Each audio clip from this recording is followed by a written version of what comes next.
Praise the lord. ఒక చిన్న విషయం చెప్పాలని మీ ముందుకు వచ్చాను. అది 1987 సంవత్సరం. నన్ను విడిచి అమ్మ వెళ్ళిపోయిన రోజు. అప్పటి నుంచి దేవుడు నన్ను కాపాడుతూనే ఉన్నాడు. భయంకరమైన కరువు దినములు, వస్త్రహీనత, ఉపద్రవము, ఎన్నో పరిస్థితులు ఏర్పడ్డాయి. అలాంటి స్థితిలో నేను ఎప్పుడో చనిపోతాను అనుకున్నాను. ప్రతిరోజు ఒక 100 సార్లైనా నేను చనిపోతే బాగుండు అనుకునేవాడిని. కానీ ప్రభు యొక్క కృపను బట్టి ఎక్కడ కూడా నన్ను దేవుడు చావనివ్వకుండా, నేను ఎప్పుడైతే చనిపోదాం అనుకుంటున్నానో మరో క్షణంలో నూతనమైన ఆలోచన పుట్టించి బ్రతుకు మీద ఆశ కలిగేటట్టు చేసేవాడు దేవుడు. అలా గడిచిపోయాయి అనేక సంవత్సరాలు.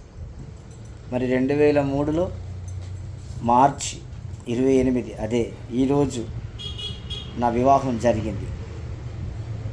మరి వాళ్ళకి 21 సంవత్సరాలు అయిపోయి 22 సంవత్సరాలు పడ్డాయి.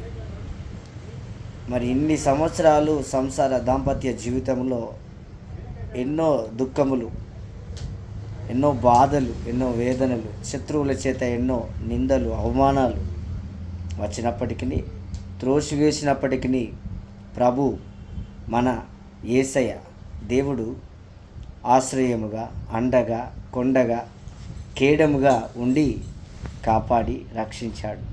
తల్లి తన బిడ్డలను మరచిన నేను మరవనన్న దేవుడు నాతోనే ఉన్నాడు.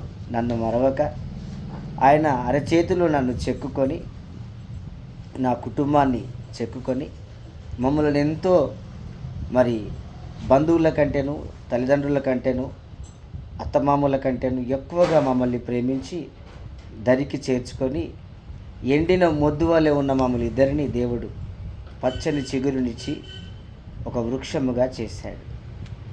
ఇంతవరకు బ్రతికి ఉన్నామంటే కేవలం దేవుని కృప, ప్రేమ.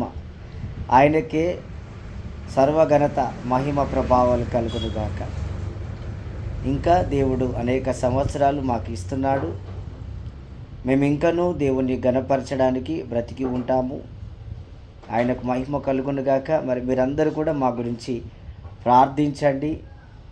దేవుణ్ణి మహిమపరుస్తూ మేము చక్కగా ముందుకెళ్ళటకు దేవుడు కృప చూపులాగా ప్రార్థించండి. Thank you all. Praise the lord. Praise the lord.